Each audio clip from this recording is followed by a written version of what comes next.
We are Superior Aluminum and Design, a family-owned and operated business with 20 years experience in the aluminum industry, and we are accredited by the Better Business Bureau. If you appreciate superior workmanship, call Superior Aluminum and Design at 817-8058 or visit us on the web at superiораluminumdesign.com.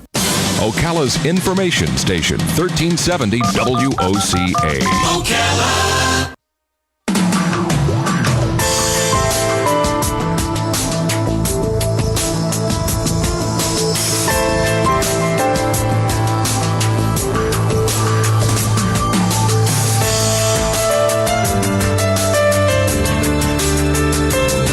All right, 5 minutes. Everything just disappeared. 5 minutes. There we go. What time is it? The clock like went at away. the wedding. Everything went away. 5 minutes after 10 o'clock. I got my watch. All right. Could have waited just a few more seconds. All right. When I was a kid in school, do you know what got my attention? Do you know what got my attention in school? It was when the teacher would say, "Today we're going to learn something new." Yes. I always loved hearing those words because, I mean, and I'm sure I wasn't alone. I'm sure that all kids are very excited to learn something new. Even today, at 60 years old, I'm excited to learn something new. I'm reluctant. But as a kid, I can remember really wanting to learn something new. There was a story this morning. Oh, thank you. Oh, I have a clock over here. You didn't need to do that. That's right. But anyway, there was a story this morning in the news that there was a development or something that won some kind of a prize, and I don't have it in front of me, so I'm kind of stumbling as I try to tell you about it. But I guess everybody thought that the prize would go to the self-driving car, the Google car, but instead it's going to this chip, I guess, for lack of a better way to say this, that will enable researchers to use technology rather than animals to do medical research. Instead of injecting rats with whatever, we can now do it without hurting another species, another creature, which we of course have to thank all of our animal friends for enabling us to develop the things up until this point, but maybe from this point forward we won't have to do that. The reason that even comes to mind is because our next guest is a biological researcher from Cornell University. Bruce Howlett is his name. He and Caitlin Howlett have written a book that I really want you to hear about. It is called Creating Capable Kids, 12 Strategies that Will Elevate Kids in School and Life. And what I've read about them, I haven't seen the book itself. It's en route. But it says so much about what I hope our teachers are doing, and I trust that they are. I trust that there's still teachers who stand in front of a class and say, today we're going to learn something new. I trust that there are kids who get excited at that notion. Bruce is also an elementary school special education teacher, so he's had that challenge as well with those special students. He's the founder of Sound Reading Solutions, something else called Mind for Learning, 2 educational technology companies. He's worked at a residential school for emotionally disturbed teens. He recognizes and sees a solution to the problem of trying to get kids interested and excited about this thing we call life. Bruce Howlett, good morning. I'm sorry for the awkward introduction, but Bruce, good morning. No, I think it was a great introduction. Oh, thank you. Where are you calling from? I'm calling from Ithaca, New York, in central New York, the home of Cornell University. Do you see? Are we? Do you see problems with the way we teach kids that need to be fixed, or does the media paint a picture that's not accurate? No, what you described, we've really neglected the fact that kids have a lot of natural learning abilities. They are naturally curious. They're naturally explorers. They have motivations to learn. And schools, and especially parents, have kind of gotten away from that in the last 100-plus years. And we've created a system of parenting and teaching that are actually quite parallel, that have their roots in the 1890s, that is more focused on children's behavior, making sure they behave correctly, following rules, having their parents manage their lives, and being lectured to. And we see this both in homes and schools.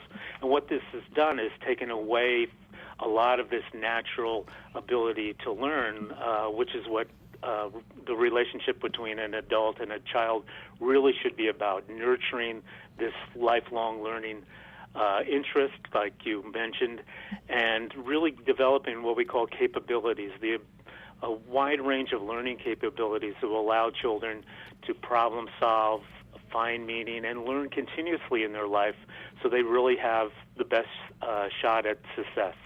We have so many ways that we can get information now, and to use Google as an example, or the internet in general, in the past, if you had to, research something, you would have to go to the library. I mean, unless you were lucky enough to have a gigantic encyclopedia at your home, and even then it was limited compared to what we have now.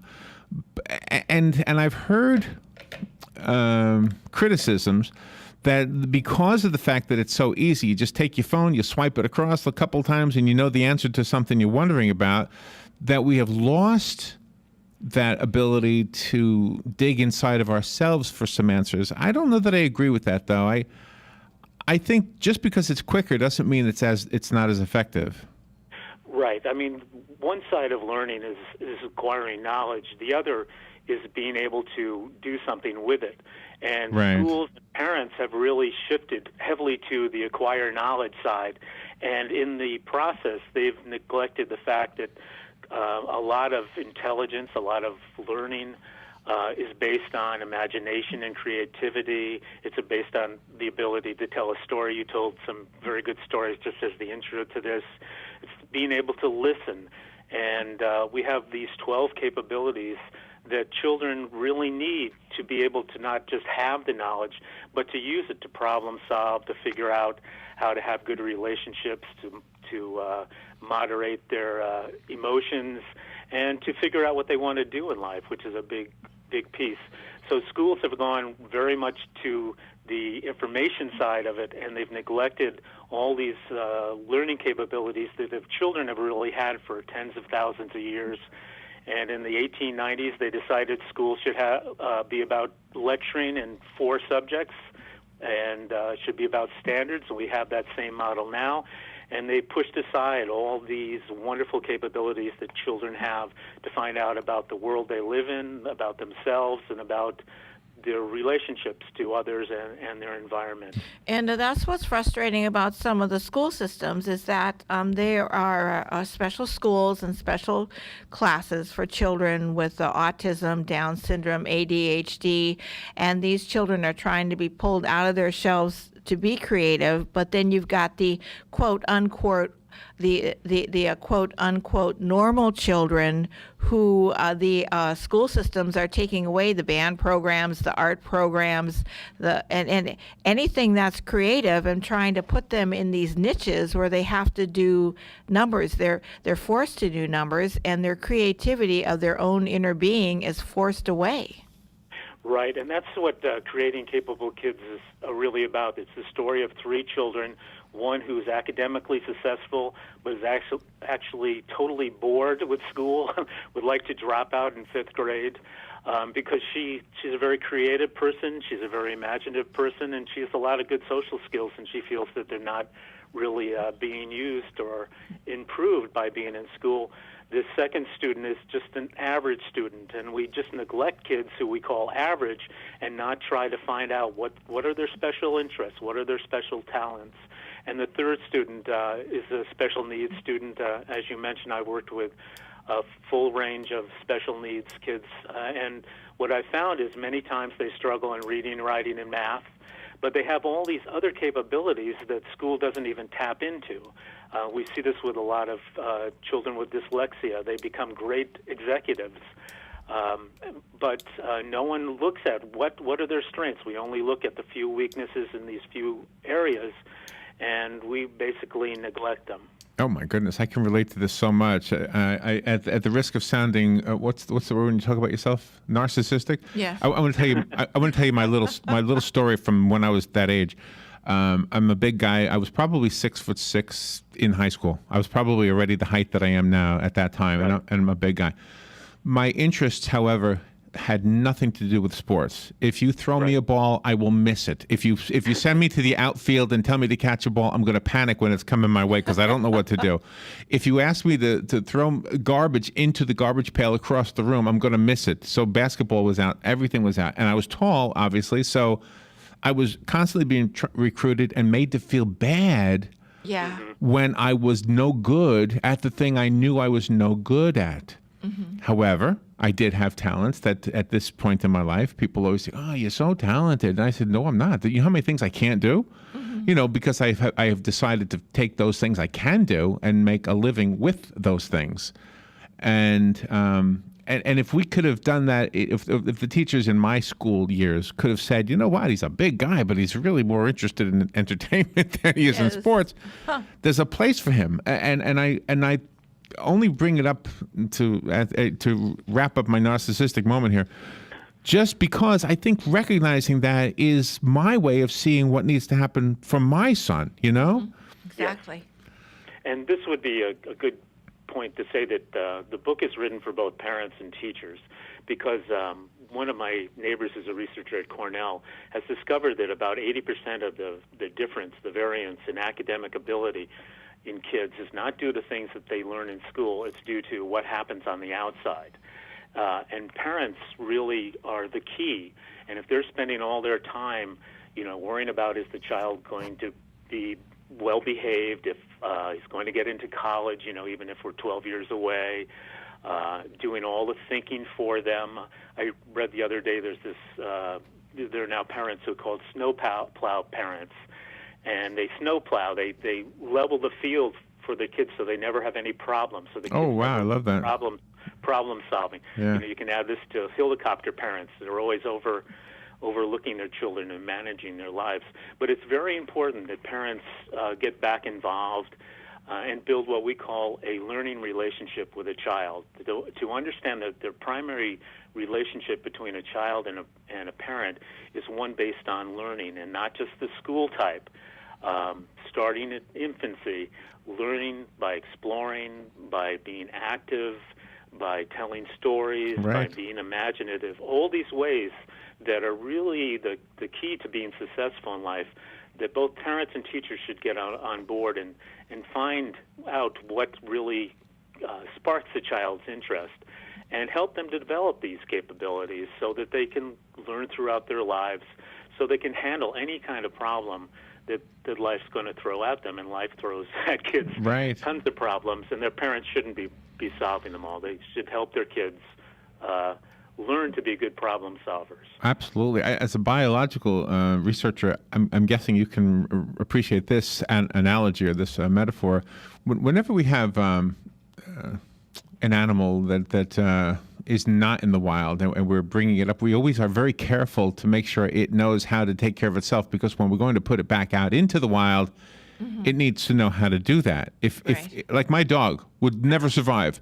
Mine neither. My dog looks. My dog food is a cat. My dog has big teeth, could easily kill something, but wouldn't have a clue how to.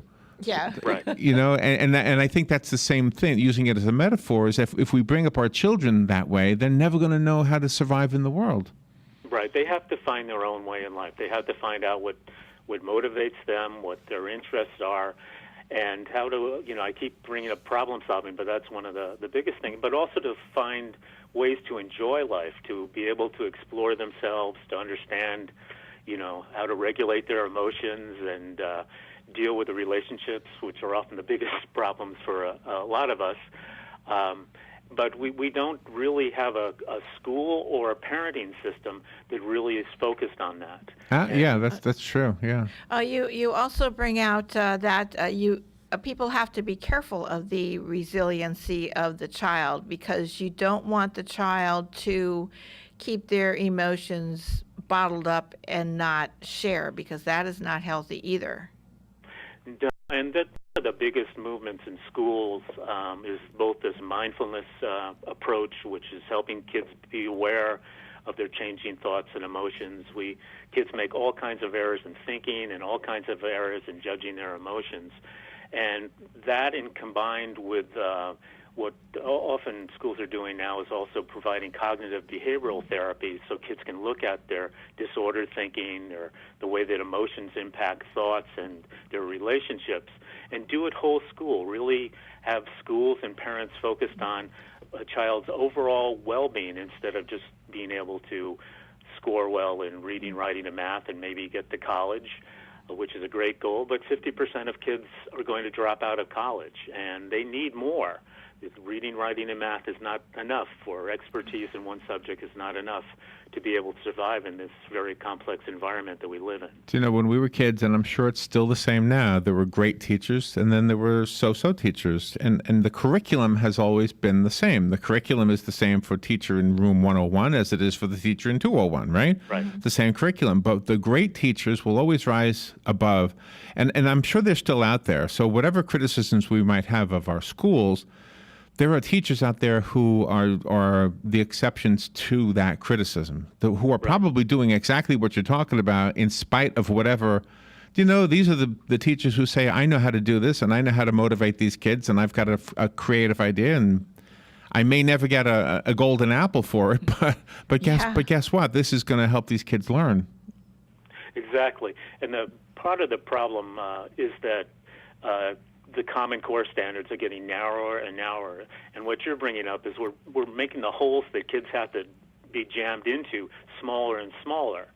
And what teachers are finding is that they can't get the kids to standards if they don't do some of these other things, if they don't get the children engaged and grab their interest and do it in a creative manner.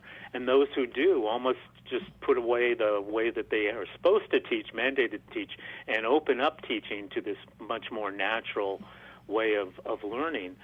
They do much better in the long run, and the kids are much more successful, which is really the key. The teachers who are going to voraciously read this book are the ones who will agree with it before they even open up the book, I think.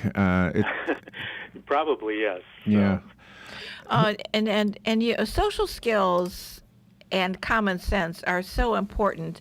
The students today, they're growing up in these environments in their neighborhoods. They take field trips and stuff, and for the most part, they all seem to get along with each other. But then you hear about the people that are elected to office. They're talking about, the bad things about religion, about there's no getting along with each of the and everything like that. And these kids are being bombarded with all of this negative thinking when they're not experiencing that in their own world, which is the real world. Exactly. And what the biological research and the neurological research says is that children and babies are really born to express empathy, make a connection, a positive connection with other people that happens with a baby, and to care about people and to be kind. And those are innate abilities in humans, and we talk about that. And what happens is that if we neglect all the social skills and the emotional skills, which a lot of schools are now seeing that has to happen, then we really are creating children that are just going to be in conflict the rest of their lives. And this, I think, is very important, not just for kids who maybe live in poverty, but schools in New York City, which my daughter has a lot of connections with, actually, private schools for some of the richest kids Is in Caitlin America. your daughter? Caitlin is my daughter, yes. She's okay. a graduate student in Indiana University in education. But what the private schools in New York City are finding out that their students have some of the most profound emotional and social problems and high rates of alcohol and drug use. And they are now putting this social emotional component front and center in the education. And it's happening in small ways across the country, but it's very important that parents also be aware that that's one of their jobs, is to help build a relationship where the children are going to grow up to be emotionally resilient and be able to form social bonds, which we're social animals. That's it shouldn't true. be that hard. Yeah. When you mentioned New York City, I grew up on Long Island. New York City was pretty much the place we always went for field trips. And Right. And I remember field trips being such a cool way to stimulate your curiosity and wanting to learn more. And it was also, by the way, a social time because you go to the Museum of Natural History, let's say, and after you're done seeing the dinosaurs, you get to sit next to the girl that you have a crush on. And you say, Right. How do we talk to her? I took that same field trip, by the way. Did you take that one? Yeah. Yeah, the big blue whale. I never forget the big blue whale. Well, yeah. But the social situations that you have in the classroom are limited because your desk is always next to Jimmy. You know, your desk is not next to Right. Donna. You want to sit next to Donna once in a while. Exactly. Right? Right. You're told when you can talk, and conversation's probably the biggest way that children learn. Yeah. When you can relate and how your behavior is when you're relating to kids, and how you can interact. And by depriving kids of that, you deprive them of probably three of the biggest ways that they actually are capable of learning. What we present in the book are what we call small moments, because we're not trying to throw out the way parents raise their children or the way that schools are run, because no one's been able to really do wholesale change in either of those. So what we were saying, both teachers and parents, is spend 10 or 15 minutes a day working on these things, helping children learn how to listen with intent, helping children manage small problems, helping children take a different perspective, learn the emotional and social value of taking somebody that you don't like perspective. I think if we had politicians be able to do that, we might be able to make a little more progress in this country. So we're not asking for wholesale change. Do small, little changes in the way that parents and teachers relate to children for part of the day, and you'll see big results. These are natural ways that children learn.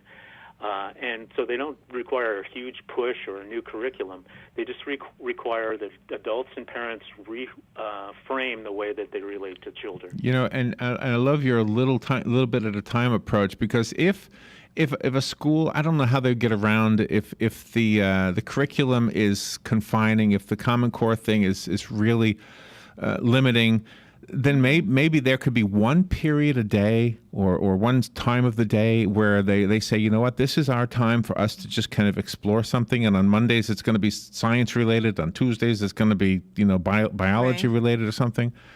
I don't know. That's a perfect idea. I think that's wonderful. The problem is, teachers are doing more and more reading, writing, and math, all the things that get the kids through the test, and they've neglected these other pieces. And still in kindergarten and first grade teacher came up to me the other day because she just let the kids play for 45 minutes, and I walked into the classroom and says, I'm sorry, they're not doing reading, writing, math. I said, look, they're relating to each other, they're having fun, they're exploring their interest. What more do you want out of life? But she felt guilty because she wasn't doing the standardized curriculum. Interesting. And they're learning how to problem solve on their own. Absolutely, yeah. We can help them, right? Don't just want to drop the kids. Parents and teachers have very important roles. This is not total permissiveness, but they need to really understand that parents and teachers are really important people in children's lives, and we should help them build this learning relationship, guide them, instead of managing their existence. I think you're giving the great teachers some more reasons to be great, some more ways to be great, and the good teachers a way to become great. Yes. Let's real quickly take a phone call. Good morning. Thank you for calling. You're on the air with Bruce Howlett. Hey, how you doing, man? I'm enjoying your topic this morning. All right, thanks.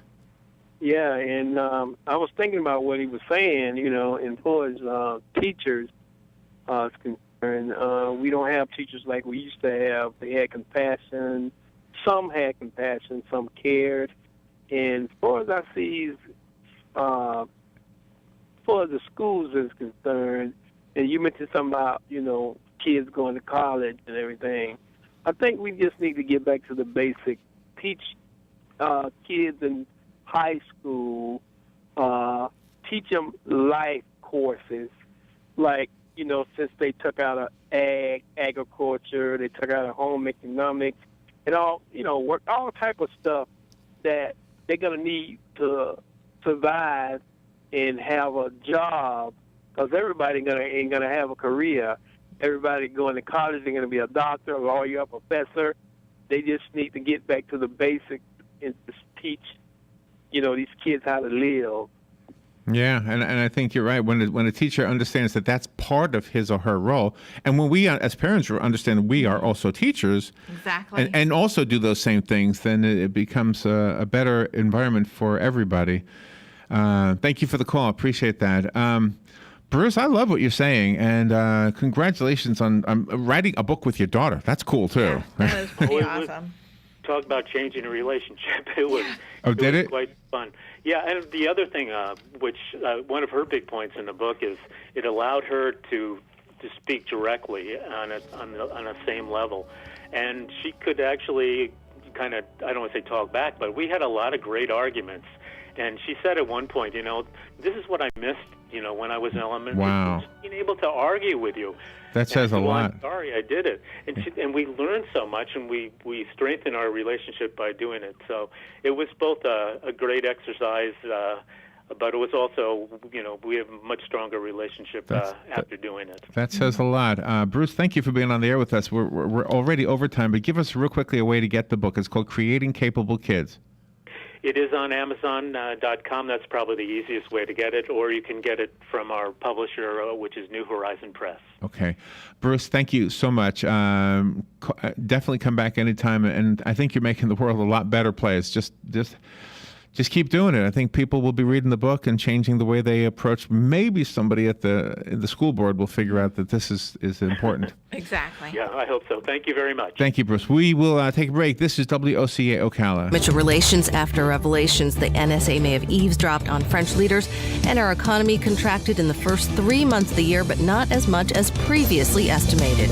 Fox News, we report, you decide. Mobil 1 synthetic oil delivers peak performance in any engine. And now it's just $5.99 a quart at Napa. So whether you're pushing a four-banger, rolling a straight six, or running a V-something that rattles Grandpa's dentures and frightens small children, treat it right with Mobil 1 from Napa. Only $5.99 a quart. Conquer the job with Napa know-how. General states pricing. Sales prices do not include applicable state, local taxes, or recycling fees at participating Napa Auto Parts stores. Offer expires 6/30/15. Performance Bicycle, where great rides begin, has created an event so big, there's only one way to say it. Everything's